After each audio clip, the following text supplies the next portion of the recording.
saudara-saudara sebangsa dan setanah air. Kalau jadi Hindu, jangan jadi orang India. Kalau jadi Islam, jangan jadi orang Arab. Kalau jadi Kristen, jangan jadi orang Yahudi. Tetaplah jadi orang Nusantara dengan adat budaya Nusantara yang kaya raya ini.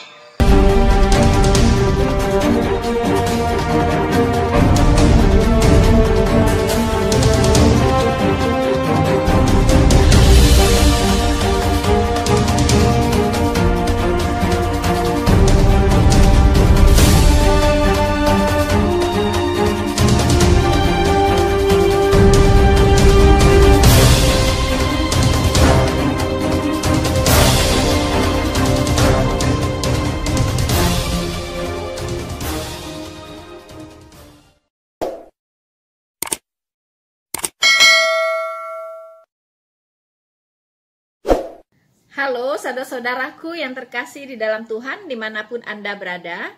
Bertemu kembali dengan saya Rina Solihin dalam channel Rina Menjawab. Saudara-saudaraku yang terkasih, bagaimana kabar Anda semuanya? Tidak terasa waktu begitu cepat ya berlalu, dan kita sudah sampai lagi kepada weekend. Minggu ke minggu, bulan ke bulan, tahun ke tahun begitu cepat berlalu, dan berbagai kejadian terjadi teman-teman ya. Dan tentunya bagi kita orang-orang percaya, apa yang terjadi hari-hari ini itu semakin menggenapi kedatangan Tuhan kita Yesus Kristus yang kedua kali di awan-awan, yaitu untuk menjemput kita orang-orang yang punya iman yang benar kepada Kristus, yang sudah lahir baru, untuk diangkat ya bersama-sama dengan orang-orang percaya lainnya yang sudah meninggal. Nah, kita akan terangkat ke angkasa, menyongsong Tuhan kita, dan kita bersama-sama dengan Dia di sorga untuk selama-lamanya. So, teman-teman, saya selalu mendoakan ya, teman-teman, tentunya pendukung setia dari channel Rina Solihin, dan juga teman-teman yang selalu memberikan komentar-komentar yang begitu luar biasa, yang semakin membuat saya bersemangat, dan saya banyak mendapatkan input-input yang sangat berharga dan sangat luar biasa dari teman-teman semuanya. Untuk itu saya ucapkan terima kasih, karena tanpa teman-teman semuanya, maka berita Injil ini tidak akan bisa kemana-mana. Jadi saya pastikan apa yang teman-teman lakukan dalam menyebarluaskan video-video Rina Solihin itu tidak sia-sia. Upahmu besar di sorga. Saudara-saudaraku yang terkasih di dalam Tuhan, beberapa teman-teman bertanya kepada saya, mengapa sih Bu Rina dalam usia yang sudah tidak muda ya? Saya sudah 58 tahun, tapi tetap ya menjaga stamina, harus tetap sehat. Mengapa? Karena saya ingin menginjil lebih lama lagi. Saya ingin berbagi dengan teman-teman lebih lama lagi. Saya ingin hidup sehat ya. Nah, bagaimana supaya hidup sehat dan tetap segar ya? Pertama, pikiran ya. Kondisi tubuh dipengaruhi oleh kondisi pikiran dan hati.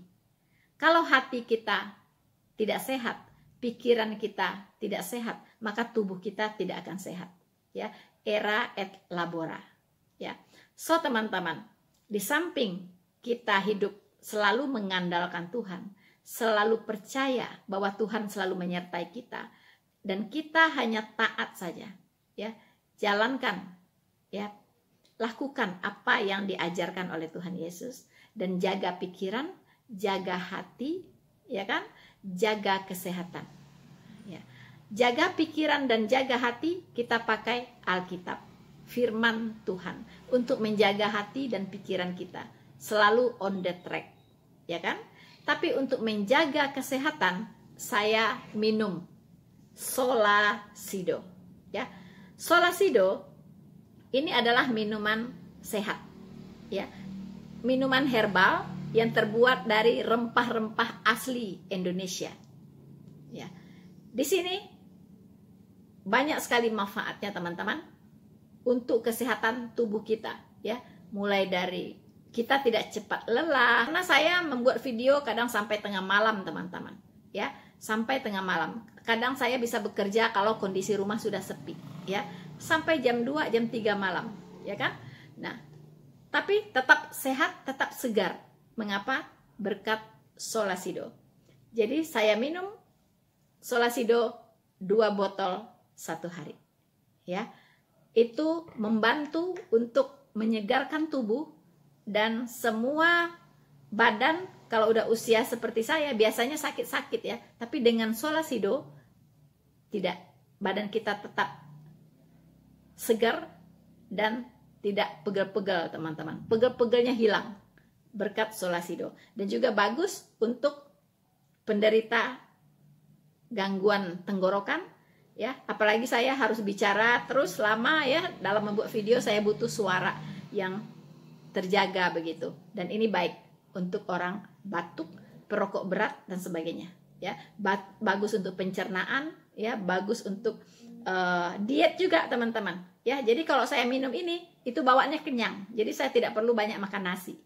Luar biasa, ya. Kandungannya, khasiatnya tidak perlu diragukan.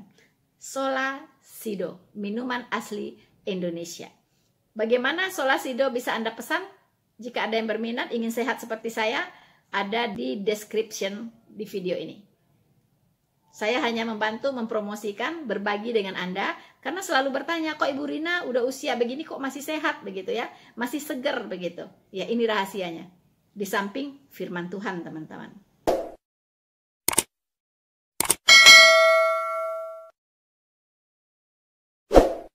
So, saudara-saudaraku yang terkasih, pada kesempatan ini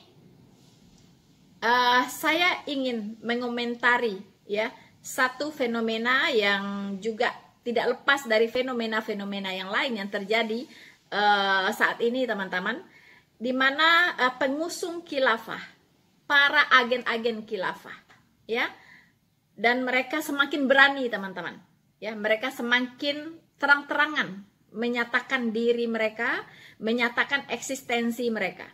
Nah, sebenarnya ini dari satu sisi sebenarnya memberikan peluang kepada pemerintah untuk bisa menyelesaikan masalah ini secara cepat dan tuntas, ya. Karena ibarat apa, teman-teman? Ibarat tikus masuk ke kandang kucing begitu. Ya kan? Kucing itu makanannya adalah tikus. Waduh. Dia sangat takut sekali kepada kucing begitu kan? Kalau lihat kucing pasti kabur.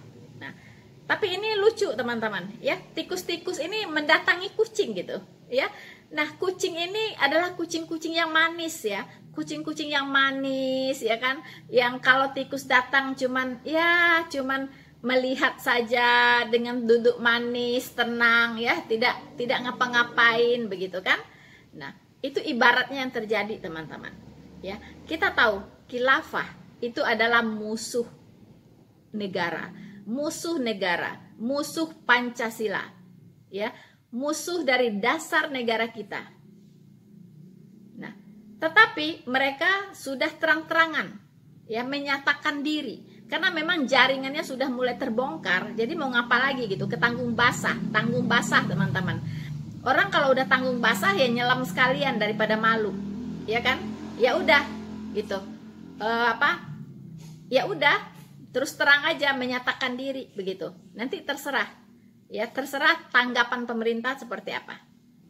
Nah, ini jadi tikus-tikus ini sekarang keluar dari sarang dan mendatangi kucing yang manis, ya, kucing yang baik hati gitu kan, ya. Atau kucing itu sedang kebingungan, nggak tahu mau ngapain. Tapi teman-teman, tikus yang datang itu segelintir, ya. Itu ibarat, itu bahasa perumpamaan ya dari saya, ya. Saya tidak mengatakan orang ini tikus, tapi itu perumpamaan, ya. Kucing itu adalah negara, ya. Para pendukung khilafah ini adalah tikus-tikus. Itu bahasa perumpamaan dari saya. Saudara-saudaraku yang terkasih di dalam Tuhan, tidak bosan-bosannya, ya. Dan memang ini sudah waktunya, ya, untuk terus membahas yang namanya khilafah. Karena ini merupakan ancaman bagi negara kita, teman-teman. Ya, kita tidak ingin membiarkan negara ini hancur oleh sistem khilafah, yang mau berkuasa di negara ini, yang mau menggulingkan pemerintahan yang sah, yang mau mengubah dasar negara Pancasila menjadi syariat Islam yang kafah, ya, artinya menyeluruh. Nah, mengapa kita tidak mau? Karena kita sudah melihat banyak fakta sejarah, ya, bahkan di depan mata kita, ya, kita masih melihat betapa hancur leburnya negara-negara yang dibangun atas dasar syariat Islam kafah atau khilafah ini, teman-teman. Ya, kita tahu teman-teman seperti Yaman, ya, kemudian Afghanistan, Suriah. Nah, itu banyak lagi negara-negara yang lain gitu, yang betul-betul hancur lebur karena sistem khilafah ini. Ya, jadi bagaimanapun mau dijelaskan itu sudah tidak guna. Kenapa? Karena kita melihat fakta. Ya, kita tidak melihat apa yang dikatakan orang, ya, dikatakan oleh orang-orang khilafah ini, yang dijanjikan oleh pendukung-pendukung khilafah ini, ya. Tapi cukup kita melihat fakta yang ada, itulah kebenaran, ya. Fakta kebenaran itu yang kita lihat, apa yang sesungguhnya terjadi, apa yang dihasilkan oleh negara yang memiliki sistem khilafah ini. Tidak ada yang maju, ya, tidak ada. Yang ada hancur lebur, ya. Banyak orang kehilangan nyawanya, ya, banyak orang kehilangan harta benda, banyak orang kehilangan masa depan, ya, bahkan rakyatnya kucar kacir meninggalkan negara tersebut, menyerbu negara-negara kafir untuk menyelamatkan diri. Ini fakta, ini fakta. Jadi tidak perlu, ya, seperti pendukung khilafah mau menemui Bapak Mahfud MD, ya, Bapak Menko Polhukam, untuk menjelaskan urgensi khilafah, seperti apa itu sistem khilafah. Tidak perlu, ya. Pasti Bapak Mahfud MD juga sudah tahu, tidak perlu diajarin, ya, seperti apa itu sistem khilafah. Dan kita rakyat Indonesia tidak perlu juga dikuliahi, ya, seperti apa sistem khilafah. Tidak perlu. Kita cukup melihat bukti. Itulah fakta kebenaran. Ya, kalau teori bisa dibuat-buat, ya. Teori apa saja orang bisa buat, ya. Bicara manis apa saja, ya, bicara yang baik-baik orang bisa buat gitu. Tetapi faktanya seperti apa? Realitasnya seperti apa? Itu yang kita lihat, ya. Jadi Indonesia tidak butuh penjelasan, ya, tidak butuh pemaparan tentang konsep khilafah. Saudara-saudaraku yang terkasih di dalam Tuhan, kita tahu, ya, sudah banyak teroris-teroris, ya, yang bertujuan ingin menggulingkan pemerintahan yang sah dan ingin mendirikan negara khilafah. Itu sudah banyak yang ditangkap, dan dari mereka digali informasi yang dibutuhkan oleh negara ini. Apa sih tujuan mereka sebenarnya? Apa sih planning mereka sebenarnya? Ya, apa sih sebenarnya rancangan-rancangan mereka untuk negara ini? Nah, itu bisa digali dari orang-orang yang sudah ditangkap-tangkapin itu, teroris-teroris itu. Jadi orang-orang yang di luar mau keluar-keluar seperti apa juga tidak ada guna, ya. Karena pihak-pihak yang berwajib sudah menggali dari orang-orang yang sudah ditangkap. Ya, jadi mau membuat satu penjelasan yang indah begitu sudah tidak ada guna. Ya kan? Tidak ada guna. Karena Densus 88, ya, kemudian penyidik itu sudah mendapatkan informasi yang valid dari mereka-mereka yang ditangkap, yaitu teroris-teroris yang ditangkap. Saudaraku yang terkasih di dalam Tuhan, bisa jadi karena banyaknya mereka yang ditangkap, ya, para teroris dari NII, Negara Islam Indonesia, ya, itu sudah kadung gimana ya, kalau ibaratnya sudah basah, ya udah nyemplung sekalian gitu, ya kan? Sudah basah, ya udah berguyur sekalian begitu, ya. Jadi mereka sudah terang-terangan sekarang menyatakan diri, ya. Kita melihat segelintir orang pendukung khilafah ini ingin bertemu dengan Menko Polhukam, yaitu Bapak Mahfud MD, ya. Apa tujuan mereka?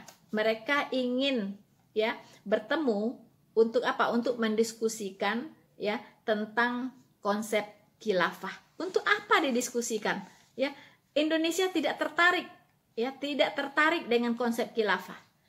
Indonesia sudah punya dasar negara yang luar biasa, ya, yaitu Pancasila. Dan Indonesia sudah punya hukum, ya, yang luar biasa, yaitu Undang-Undang Dasar 1945. Tidak butuh lagi, ya, tidak butuh lagi aturan-aturan atau peraturan-peraturan yang lain. Tidak butuh lagi dasar yang lain. Sudah cukup. Undang-Undang Dasar 1945 dan Pancasila itu sudah cukup.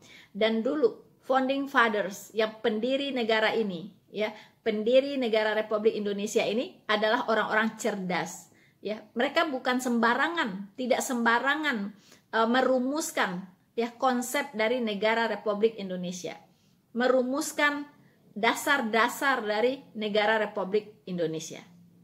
Tidak sembarangan, ya. Itu adalah orang-orang jenius, orang-orang pintar, para pendahulu, para pemimpin kita, ya, para proklamator. Itu bukan orang sembarangan, ya, yang mengonsepkan dasar negara Republik Indonesia, yaitu Pancasila dan Undang-Undang Dasar 1945, dan itu sudah final dan mengikat, tidak bisa diganggu gugat, ya, tidak bisa diganggu gugat. Mengapa? Mengapa sistem khilafah ini tidak bisa diterapkan di Indonesia? Orang bodoh pun pasti sudah mengerti, ya. Orang yang tidak sekolah pun pasti sudah mengerti bahwa Indonesia ini itu tidak memiliki satu jenis agama yang hidup di sini. Tetapi di Indonesia ini hidup masyarakat dengan latar belakang agama, kepercayaan, adat istiadat dan budaya yang berbeda-beda, ya. Ini direkatkan semua oleh Pancasila, ya. Pancasila merekatkan ini semua, yaitu menjadi satu kebinekaan, ya, berbeda-beda tetapi satu. Itulah Indonesia, unik, memang unik.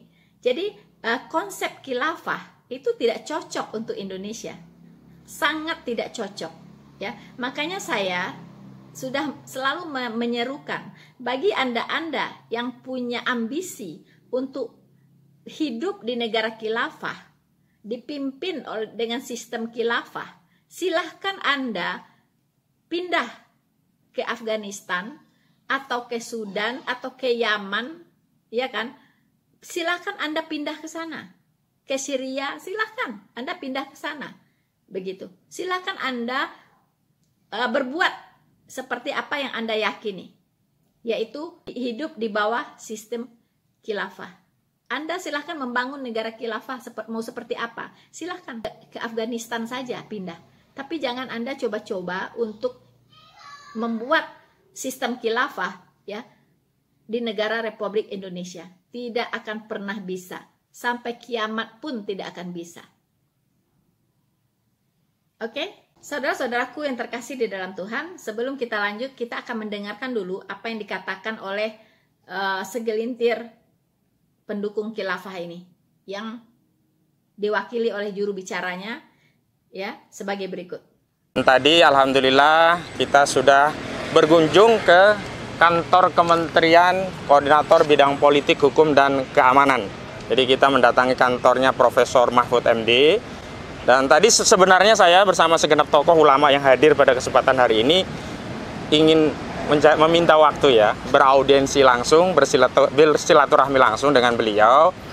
Tapi ya karena beliau jadwalnya padat dan memang kami juga belum mengkonfirmasi akan hadir sebelumnya, jadi kami menyerahkan surat dulu kepada beliau dan mudah-mudahan sih nanti bisa diagendakan agar bisa bertemu dengan beliau. Amin, amin. Dan surat tadi sudah diterima, ini suratnya diterima di tanggal hari ini juga, 19 April 2022. Dan surat ini memang kami tujukan langsung kepada Kementerian Koordinator Bidang Politik, Hukum, dan Keamanan Bapak Mahfud MD. Nah, di dalam surat ini kami ingin bersilaturahmi, beraudiensi untuk menyampaikan banyak hal. Nah, saya bacakan dulu. Assalamualaikum warahmatullahi wabarakatuh. Ini surat yang ada, ya, saya bacakan. Sehubungan dengan viralnya pernyataan Pak Menteri terkait haram mendirikan negara Nabi dan beredar masifnya proposal khilafah untuk menyelamatkan bangsa Indonesia, kami sampaikan hal-hal sebagai berikut. 1. Bahwa khilafah adalah ajaran Islam. Dalilnya adalah Al-Quran, As-Sunnah, dan Ijma' sahabat. Yang kedua, bahwa Pak Menteri pernah mengajukan pernyataan tantangan untuk berdiskusi tentang khilafah. Karena itu pernyataan ini penting untuk ditindaklanjuti dalam kerangka berdakwah, menjelaskan esensi khilafah dari hukum hingga urgensinya. Yang ketiga, bahwa Pak Menteri pernah menyampaikan haramnya negara Nabi. Pernyataan ini perlu diklarifikasi dan diluruskan. Dan keempat, bahwa oleh karena itu kami mohon agar dapat beraudiensi dan berdiskusi bersama Pak Menteri dan jajarannya. Bersama kami sejumlah tokoh dan ulama Jabodetabek juga turut serta. Ini banyak sekali nih tokoh-tokoh ulama se-Jabodetabek ikut serta, ormas-ormas. Nah, memang ini surat yang ini ya, yang memberikan fasilitas adalah dari kami, dari Koalisi Persaudaraan dan Advokasi Umat KPAU. Nah, adapun waktunya kami serahkan kepada Pak Menteri. Dan di sini juga sudah saya jelaskan kontak person nomor HP saya, sehingga sewaktu-waktu dari pihak kementerian kalau sudah punya waktu bisa menerima kami, walaupun tidak bisa hari ini, jadi bisa menghubungi lewat telepon saya, nomor HP saya, dan mudah-mudahan ini bisa terrealisasi, karena ini penting sekali. Dan yang ingin saya sampaikan adalah demikian. Yang pertama, bukan hanya kepada Pak Menteri, kepada segenap elemen anak bangsa, khususnya umat Islam, harus diyakini bahwa khilafah adalah ajaran Islam. Dan karena itu perspektif yang harus diambil dalam melihat persoalan khilafah ini adalah bahwa khilafah itu adalah solusi. Jangan mengambil perspektif bahwa khilafah itu ancaman, akan memecah belah, anti NKRI, radikalisme, bahkan terorisme. Tidak. Khilafah adalah ajaran Islam, dan karena itu kami datang itu untuk menjelaskan. So, teman-teman, ternyata ada beberapa hal yang dia sampaikan. Pertama, umat Islam harus meyakini katanya bahwa khilafah itu adalah ajaran Islam. Yes, khilafah adalah ajaran Islam, ya. Karena itu harus dilihat bahwa khilafah itu adalah solusi katanya. Ya, belum terbukti. Belum terbukti ya bahwa sistem khilafah di sebuah negara itu bisa menyelesaikan masalah yang ada.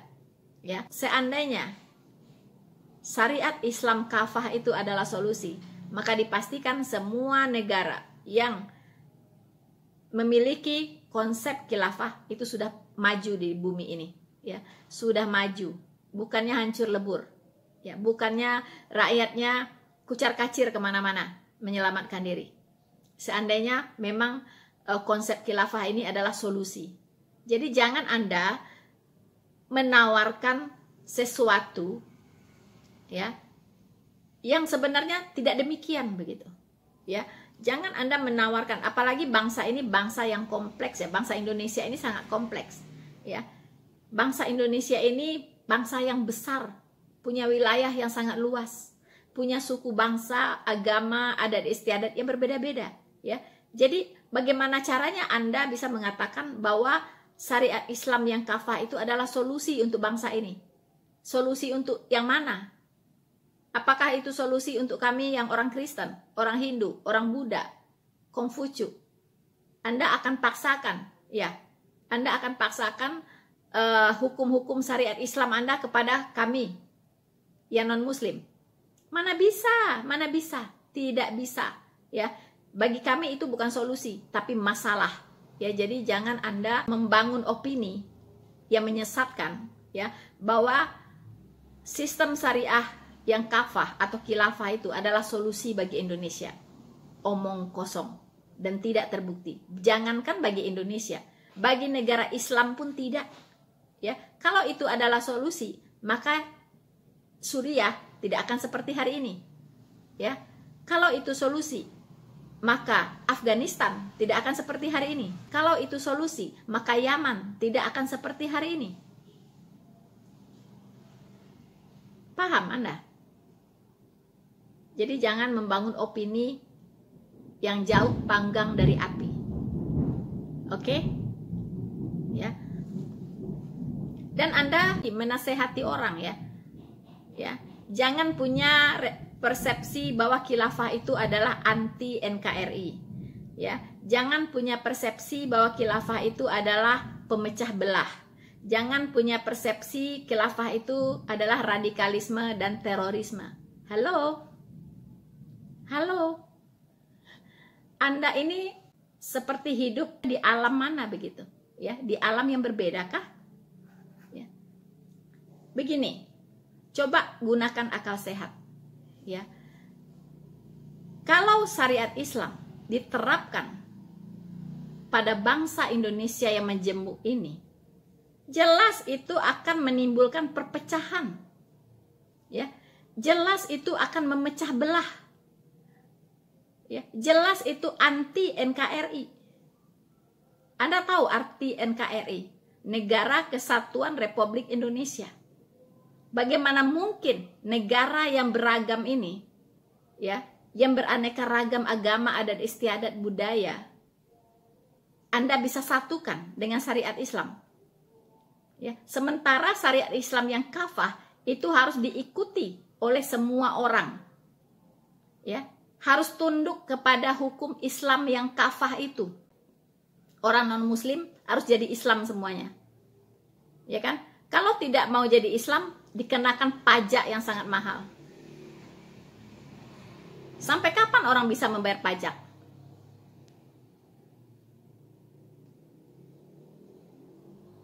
Itu bukankah itu memberikan satu masalah, bukan solusi? Solusi untuk siapa? Halo, Anda harus perjelas dulu. Solusi untuk siapa? Bukan untuk bangsa Indonesia, ya. Bukan. Makanya saya katakan, jika Anda bernafsu sekali untuk membangun negara khilafah, nggak usah repot-repot. Anda pergi sajalah ke Afghanistan sana, ya. Anda pergi sajalah ke Yaman, ya. Anda pergi saja ke Suriah sana. Walaupun banyak orang-orang Indonesia yang berangkat ke Suriah sampai di sana menyesal sampai ubun-ubun. Kenapa? Karena janji-janji yang mereka dengar, yang diberikan kepada mereka, janji-janji manis, itu omong kosong, bohong semuanya. Ya. Dan mereka ingin kembali ke Indonesia. Tetapi tidak mudah. Ya. Orang yang sudah memiliki ideologi radikal, ya, otaknya sudah dicuci, itu berbahaya untuk negara ini kalau mereka kembali. Siapa yang bisa menjamin mereka kembali ke jalan yang benar? Atau ideologi mereka bisa berubah menjadi nasionalis? Tidak ada yang bisa jamin. Ya, jadi lebih baik tidak diterima mereka di negara ini lagi. Kalau sekali angkat kaki udah selama-lamanya, tidak usah kembali. Begitu. Sangat berbahaya untuk bangsa ini.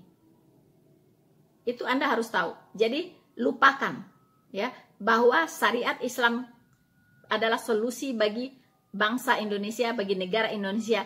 Bullshit. Ya. Omong kosong. Tidak akan bisa terwujud. Jadi jangan membodoh-bodohi rakyat Indonesia. Kemudian orang ini juga begitu arogannya, ya. Dia ingin bertemu dengan Menko Polhukam Mahfud MD. Katanya sekalian aja, jajarannya diajak. Kapolri diajak, ya, Jaksa Agung diajak, Mendagri diajak, ya kan? Untuk apa? Untuk mendengarkan, ya, apa sih substansi dari negara khilafah ini? Dan apa urgensinya? Hello. Anda terlalu naif. Anda terlalu naif, ya. Orang-orang yang Anda sebut ini itu mengerti banget, ya, sudah paham apa itu negara khilafah. Jadi Anda tidak perlu mengajari mereka. Saya meminta kepada Bapak Mahfud MD dan jajarannya, Kapolri, Mendagri, ya kan? Khususnya kepada Kapolri. Tidak perlu melayani orang seperti ini. Ya, kalau perlu diamankan saja. Saya katakan ini seperti tikus, ya, mendatangi kandang kucing. Kita rakyat Indonesia sekarang mau melihat apa respon pemerintah dan jajarannya. Toh mereka sudah menyatakan diri dengan terus terang. Apakah pemerintah akan tetap menjadi kucing yang manis? Ya, hanya mengusap-ngusap kumisnya. Ya kan? Tidak ngapa-ngapain. Walaupun tikus sudah ada di depan mata. Bahkan tikus ini sudah menyolek-nyolek ekornya kucing. Tapi tidak ada reaksi. Manis sekali kucing ini. apakah pemerintah Indonesia akan tetap menjadi kucing yang manis?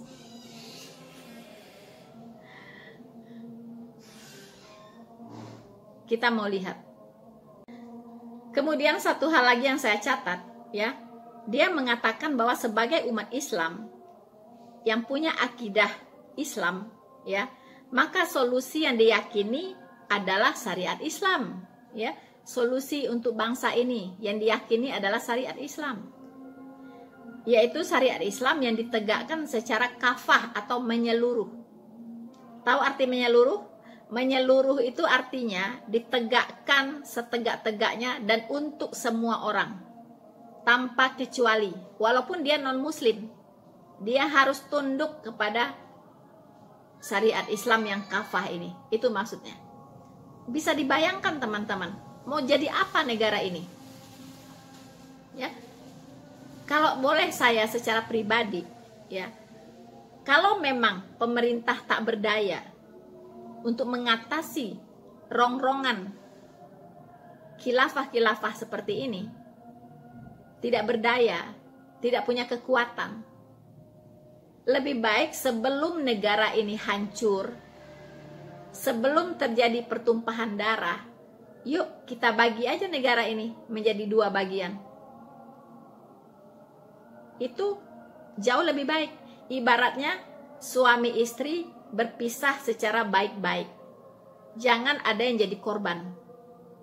Ya, jangan sampai hancur-hancuran dulu. Kita sudah capek loh membangun negara ini. Ya, kita sudah capek loh. Ya, berapa banyak ya tenaga yang dikeluarkan untuk membangun negara ini.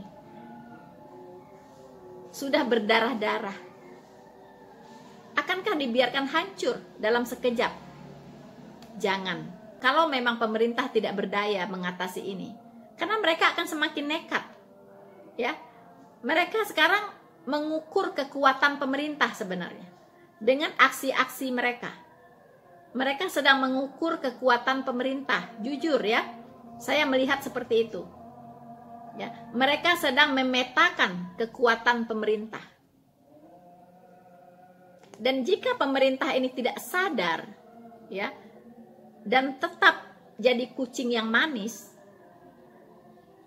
saya menyarankan, yuk, sebelum hancur-hancuran, kita bagi saja wilayah Indonesia ini menjadi 2 bagian.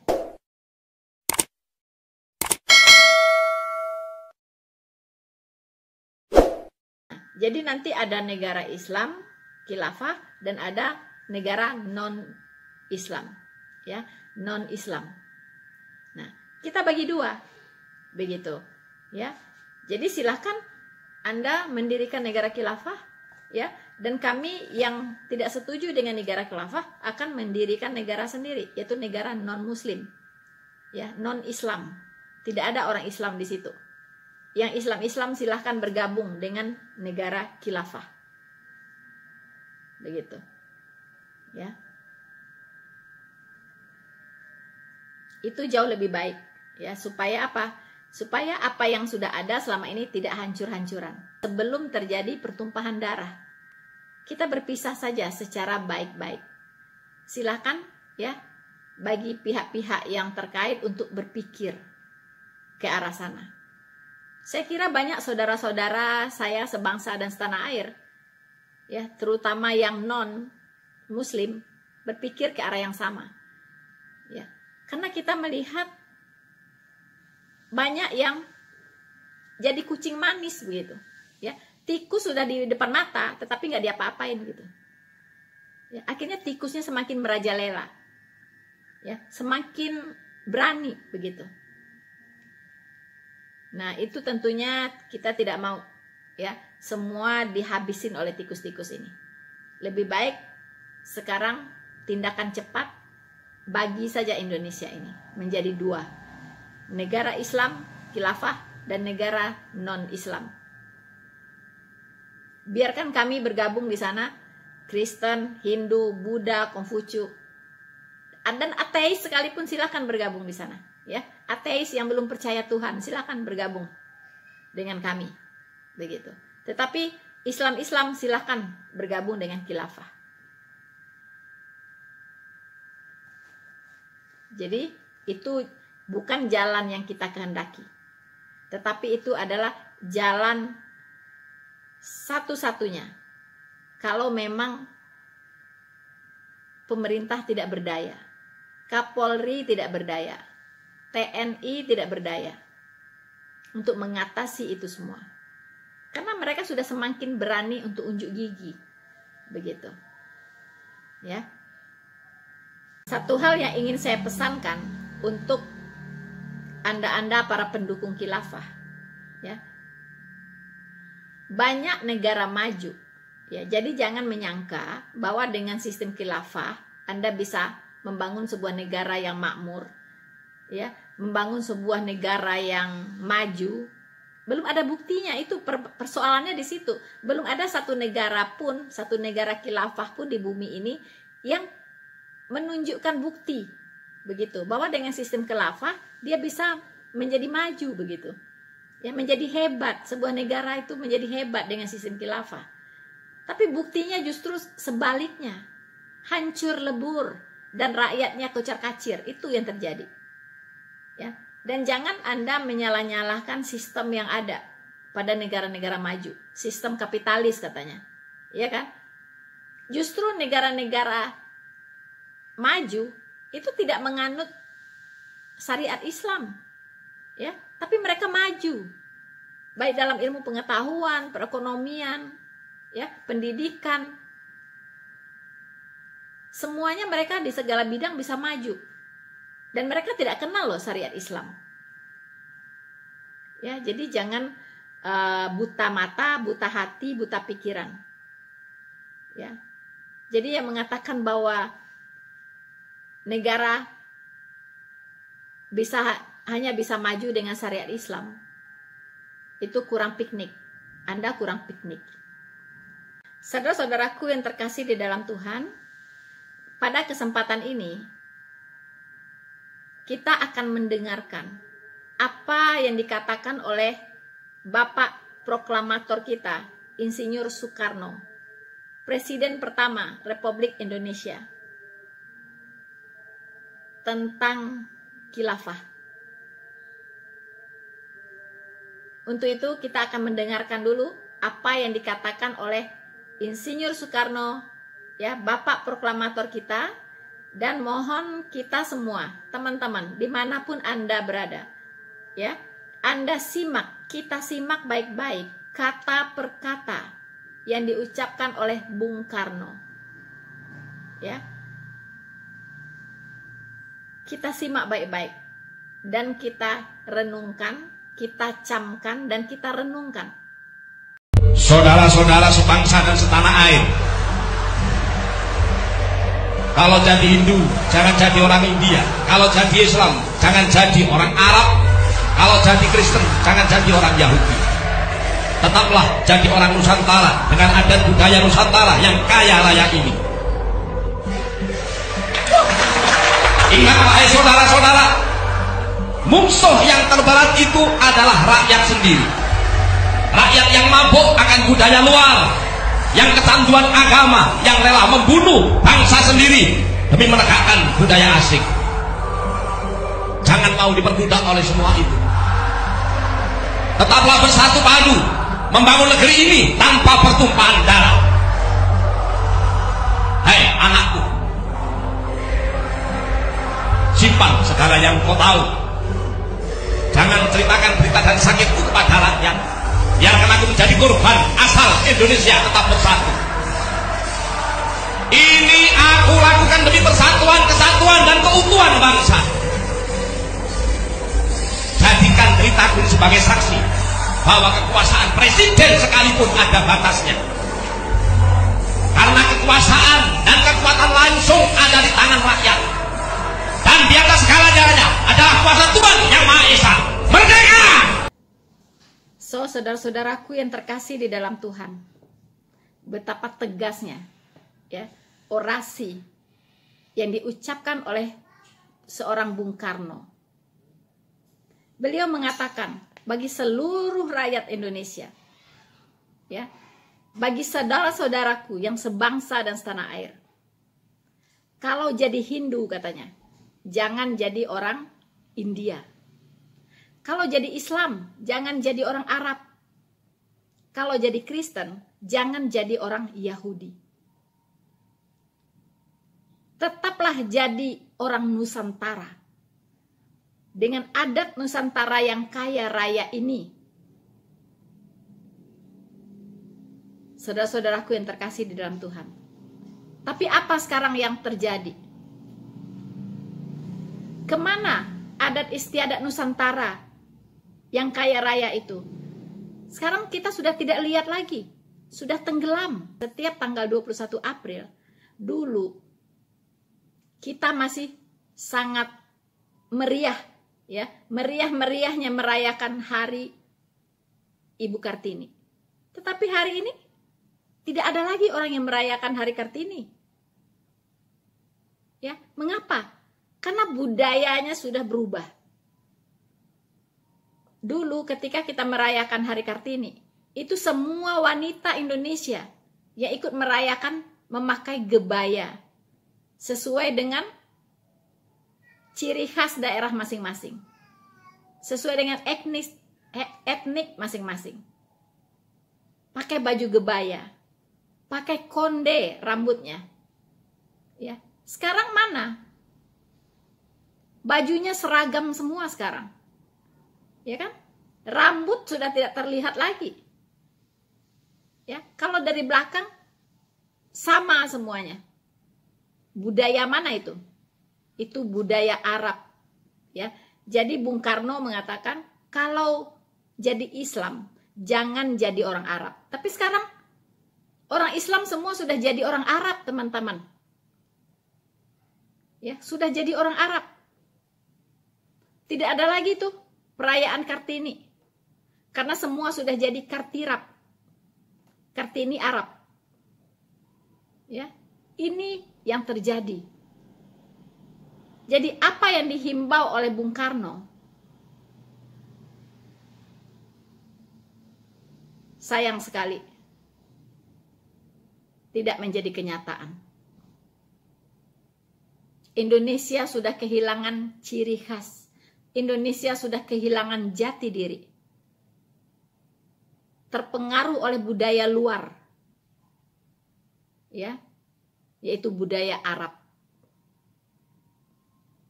Ini yang diwanti-wanti oleh Presiden Soekarno. Tetapi apa yang terjadi?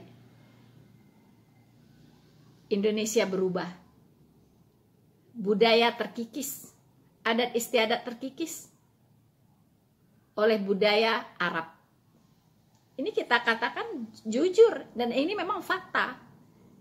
Ini fakta kebenaran yang tidak bisa diingkari. Begitu.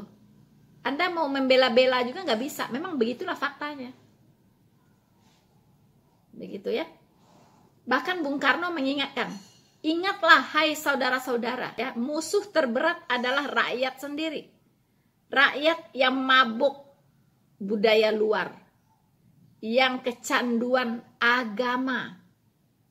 Teman-teman, apa yang diucapkan oleh Bung Karno itu terjadi hari ini. Begitu banyak orang mabuk agama, kecanduan agama. Saya pernah mendengar quote, ya, religion is opium des volkes. Artinya agama adalah candu dalam masyarakat. Itu yang dikatakan oleh Bung Karno. Ini yang terjadi hari ini.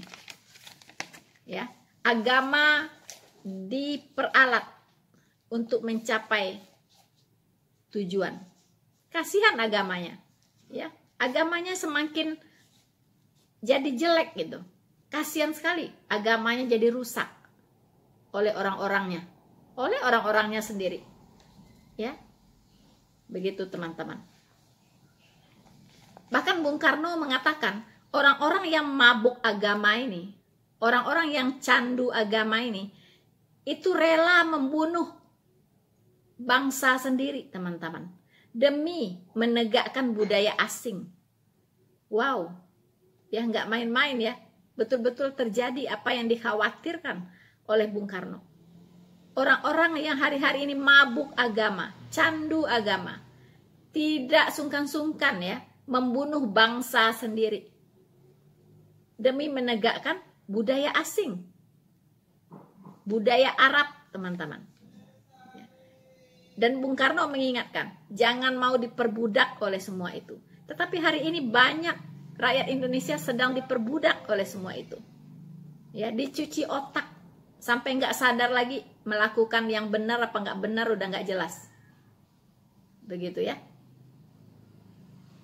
Ade Armando dikeroyok oleh saudaranya sebangsa sendiri.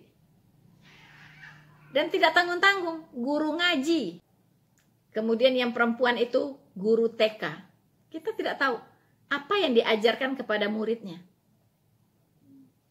Kalau perbuatan guru seperti itu, ini yang ditakutkan, dikhawatirkan oleh Bung Karno, yang diingat-ingatkan, yang diwanti-wanti oleh Bung Karno.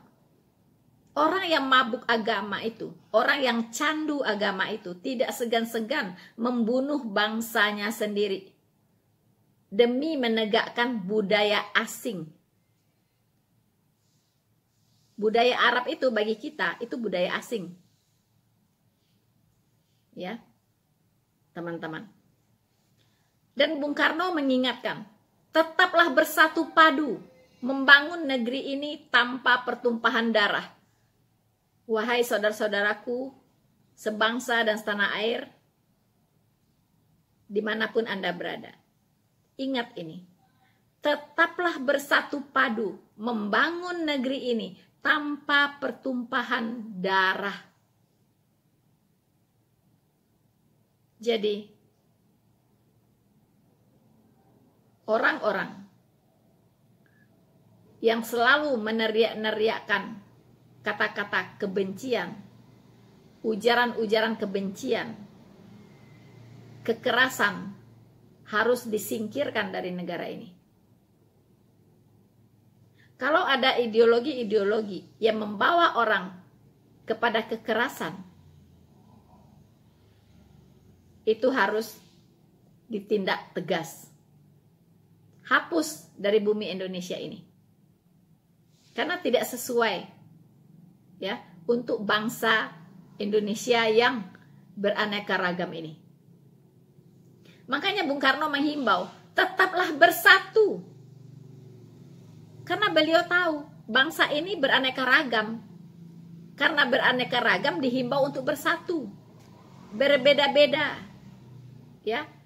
Bersatulah dalam satu kebinekaan tunggal ika. Jadi jangan sampai pecah. Bersatulah tanpa pertumpahan darah. Jadi segala hal yang mengarah kepada kekerasan harus dibasmi dari negara ini. Bung Karno kalau sekarang bisa melihat kondisi Indonesia, nangis Bombay teman-teman. Ya. Nangis Bombay, menyayangkan darah para pejuang kita yang sudah tertumpah di tanah pertiwi ini. Rasanya tidak rela melihat Indonesia seperti hari ini. Sia-sia pengorbanan mereka. Sia-sia.